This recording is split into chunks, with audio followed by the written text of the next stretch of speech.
क्या आप जानते हैं बचत क्या है? बचत पैसे की वो रकम है जो खर्च नहीं हुई है। उदाहरण के लिए, मान लेते हैं कि आपके पिताजी खाने के लिए 5 किलो चावल खरीदते हैं, लेकिन आपके माँ को अपने पूरे परिवार के लिए हर दिन केवल 5 कप चावल पकाने की ज़रूरत है। तो वह इस अतिरिक्त चावल के साथ क्या करती है? वह इस अतिरिक्त चावल को फेंक नहीं देती है, बल्कि एक बड़े भंडार में जमा कर देती है, ताकि वो रोज अपने इस्तेमाल के लिए ज़रूरत अनुसार चावल निकाल सके। तो इस तरह बचत एक बड़े कंटेनर खोजने और उसमें भविष्य के उपयोग के लिए अनाज, फल, सब्जियों, मांस सब संभाल के रखने जैसा है। चलो अब एक और उदाहरण देखते हैं। आपके माता पिता आपके जन्मदिन के लिए आपको नए कपड़े लाके देते हैं। तो क्या आप अपने जन्मदिन के खत्म होने पर उस कपड़े को फेंक देते हैं? नहीं, आप उस नए कपड़े को धोने और इस्त्री करने के बाद अपने दोस्त के जन्मदिन पर या किसी त्योहार पर पहन सकते हैं और तब तक ये कपड़े किसी अलमारी में संभाल कर रखते हैं।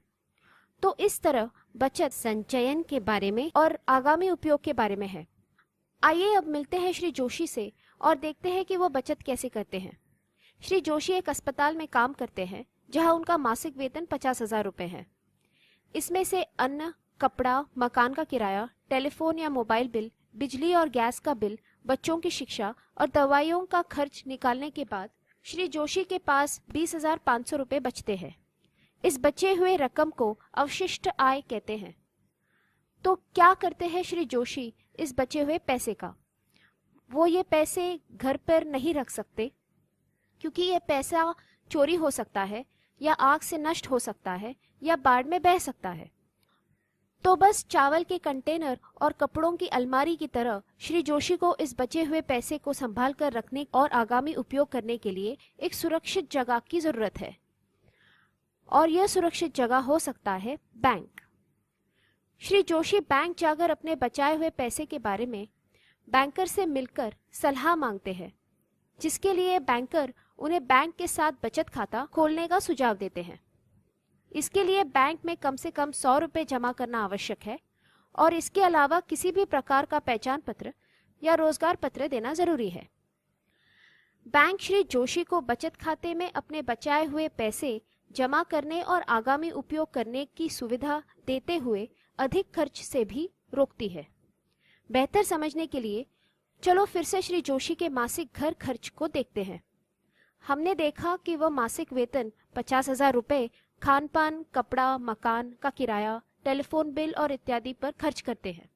अब यह कुछ आवश्यक खर्च उनके परिवार के 6 सदस्यों की बुनियादी जरूरतों को पूरा करने के लिए है, मगर उनके परिवार को बुनियादी जरूरतों के अलावा कुछ और चीज़ों की ज़रूरत है, जैसे कि कंप्यूटर, बच्चों के लिए खिलौने, श्रीमती जोशी के लिए सोने की चूड़ियाँ, नया मोबाइल फ़ोन और दादाजी के नए चश्मे। यह सारी चीज़ें काफ़ी महंगी हो सकती हैं, जो श्री जोशी को बचे हुए 20,500 रुपये भी खर्च करने के लिए उकसा सकती है। श्री जोशी को यह पैसे नहीं खर्च करने चाहिए, क्योंकि अगर कोई आपातकाल आ जाए, जैसे किसी रिश्तेदार या दोस्त का अचानक ऑपरेशन के लिए पैसों की ज़रूरत या बच्चों की ट्यूशन क्लास लगाने पर अधिक खर्च, तो श्री जोशी को इस पैसे की तुरंत व्यवस्था करनी पड़ेगी। अब बैंक श्री जोशी को हर महीने पैसे जमा करने की सुविधा के साथ उनके इस जमा रकम पर ब्याज भी देती है। बैंक और भी कई सेवाएं देती है, जैसे चेकबुक और आसानी से आवश्यक खर्च करने के लिए एटीएम या डेबिट कार्ड। चलो देखते हैं चेकबुक क्या है। चेकबुक नकद खर्च जैसे भुगतान करने का एक माध्यम है। उदाहरण, श्री जोशी बिजली कंपनी को नकद के बदले चेक द्वारा बिजली के बिल का भुगतान कर सकते हैं, और इस तरह वो मकान का किराया, टेलीफोन या मोबाइल और इत्यादि बिल का भुगतान भी चेक से कर सकते हैं। श्री जोशी फिर बैंक से मासिक बयान या विवरण पत्र में खर्च किए हुए सारी रकम देख सकते हैं। अब देखो, एटीएम डेबिट कार्ड के 2 उपयोग हैं। पहला, इससे आप 24 घंटे खुले एटीएम मशीन से नकद निकाल सकते हैं, और दूसरा, दुकान में इस कार्ड से सीधा भुगतान भी कर सकते हैं। बैंक एटीएम द्वारा निकाले हुए नकद रकम की जानकारी मासिक विवरण पत्र में देती है। अब देखते हैं बैंक श्री जोशी जैसे ग्राहकों को ब्याज क्यों देती है। बैंक वास्तव में एक व्यापार है, और हर व्यापार की तरह बैंक को बाजार में अपने अस्तित्व बनाए रखना है, और इसके लिए सबसे बेहतर तरीका है श्री जोशी जैसे ग्राहकों को सुविधाएं देना और उन्हें खुश रखना। ताकि ज्यादातर परिवार बचत खातों का उपयोग करें। बैंक बचत या जमा की बड़ी मात्रा की ओर काम करती है। बैंक के संग्रहित पैसों का कुछ हिस्सा अधिक ग्राहकों को अलग अलग प्रकार के सेवाएं देने के लिए उपयोग करती है, जैसे मकान, गाड़ी, उच्च शिक्षा, नए कारोबार और जमीन खरीदने के लिए ऋण की सुविधाएं।